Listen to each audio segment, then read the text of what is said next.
Shalom, everybody. We have a serious problem. Our next generation, the young generation that is coming behind us, is not interested in history or current events or even the Bible, not even so. And what's happening is that they're buying the lies that are being fed to them. Some of them are interested in looking into the truth. So, what do? Well, they go to the source they know is going to help them. They go to the encyclopedia. Well, stay with me. I want to go from Encyclopedia Britannica to Encyclopedia Propaganda with you. You're not going to believe what I'm about to share.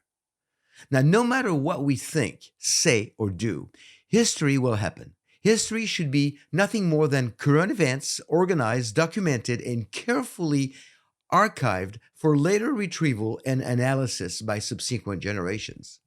When we think of historical data, we often quickly refer to the reputable Encyclopedia Britannica, right? That name rings a bell. They published their first edition in 1768, 8 years before the American Declaration of Independence in 1776. That body of work has had a solid reputation for over 250 years. It is in a world where most people depend on Wikipedia, the Britannica is still comprehensive and authoritative and unbiased. Or is it? There is a department of Encyclopedia Britannica that is tailored for kids and young students. The data seems to be catering to a younger audience using terminology that's easier to understand. And that's a very good approach. I would agree with that. To educate a younger audience and to give them a greater desire to learn even further. That is, of course, if the data provided is unbiased. Unfortunately, it looks like Britannica Kids, that department, has become a propaganda machine for the Palestinian narrative. Yes, you heard me right. This is frightening. A simple search on the word Palestine will yield some definitions that are dogmatically asserting lies as factual. For instance, Palestine is a region in the Middle East. It lies between the Jordan River and the Mediterranean Sea. Many different peoples have lived in Palestine over thousands of years. In 1948, most of Palestine became part of the country of Israel.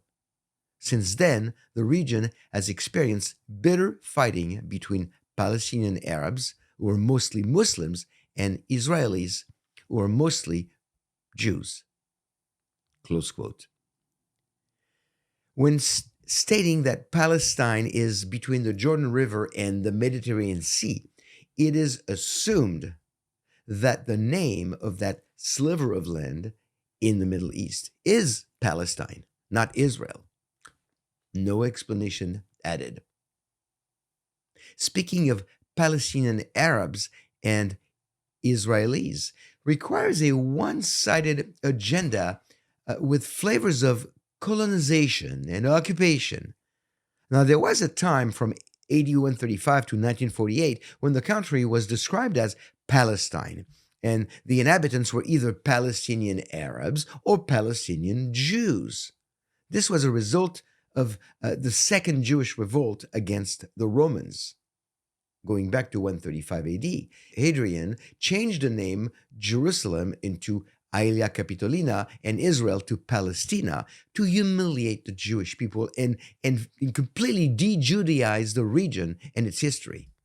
As much as I dislike the word Palestine, especially since it picked up such a politically charged meaning, I agree that from 135 to 1948, as it simply described a piece of land in the Middle East, it was not ideal, but it was acceptable.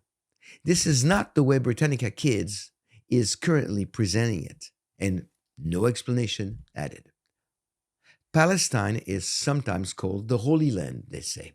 And listen to this. This one is crazy. And I quote, Palestine is important to Jews because the ancient kingdom of Israel was located there. Or this one, Jews believe that God promised the land to them. Palestine is important to Christians because Jesus lived and worked there. Palestine also has several sites that are holy to Muslims. Friends, it gets worse. Now, pay attention. When Britannica, they state that Palestine is important to Jews because the ancient kingdom of Israel was located there, they assume that the biblical kingdom of Israel settled in the land that was then called Palestine. Seriously? The ancient kingdom of Israel? No, it was never called Palestine. And this is not a difference of opinion, it's a lie. The kingdom of Israel in the north became such after the death of King Solomon around 926 BC, 922, around that time. Before that time, it was united. It was the United Kingdom, and then it split between Israel in the north, Judah in the south. It became Israel, and there's no mention of Palestine anywhere, anytime, ever. Britannica Kids wants the young audience to believe that the kingdom of Israel settled in a piece of land called Palestine. No explanation added. Yet, it's still better than Wikipedia that simply says, and I quote, the kingdom of Israel was an Israelite kingdom that may have existed in the southern Levant. They don't even know if it existed. Maybe. Then to add historical insult to biblical injury, the young audience is led to believe that Jesus lived in Palestine. As they write, during the time that Jesus lived, Palestine was part of the Roman Empire. Friends, this has led some people to even say that Jesus was a Palestinian. This is known as Christian Palestinianism. The second Jewish revolt took place about 100 years after Yeshua, Jesus, was crucified and rose again for the sins of the world. Yeshua did not live in Palestine. He lived in the land of Eretz Israel, the land of Israel. They even create maps to back up their propaganda, including a simplified map of the Middle East with only Palestine instead of Israel, and a map of ancient Egypt going back to about 1400 BC that includes the word Palestine, but no mention of Israel.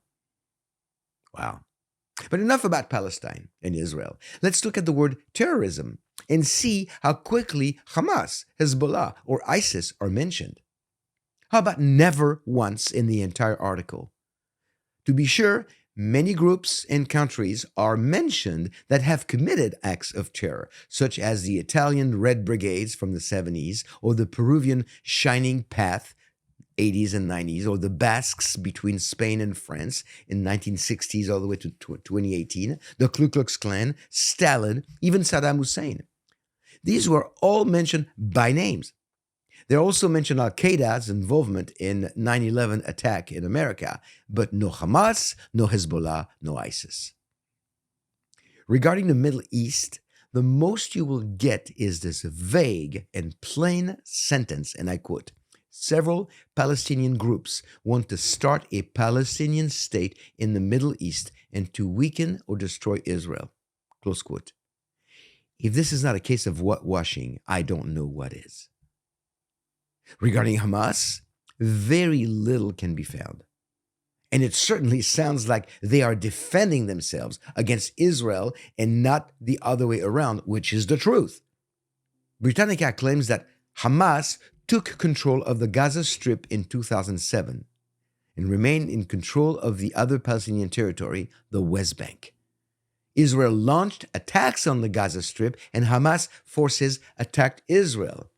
In 2011, Fatah and Hamas agreed to work together again. Very vague and not the truth.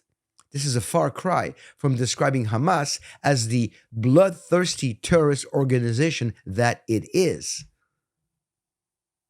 At this point, it is very difficult to believe that these entries in the Britannica are based on mistakes or faulty research.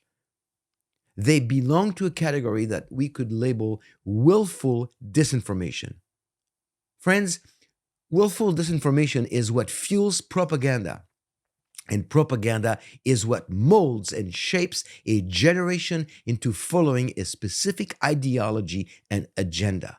Our children and young adults are being misguided into believing in a fabricated history that has nothing to do with facts. This makes it very difficult to have an intelligent, let alone civil, dialogue about anything that might be controversial. Can this be fixed? Well, at the risk of sounding a bit old fashioned, we need to go back to the Bible. We often speak of Judeo Christian values or ethics to explain what the foundation of Western civilization is all about, and rightfully so. Judeo Christian ethics are taken straight from the Bible, the Word of God.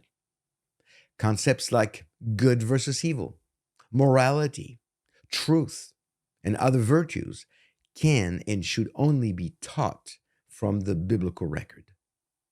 The challenge is that more and more people do not hold the Bible as the inherent final authority.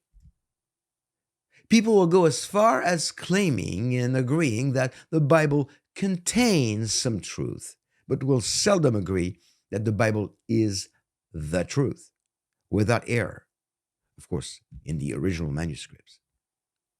The Bible will tell us will tell us what we need to know about man, God, Israel, salvation, damnation, and eternity.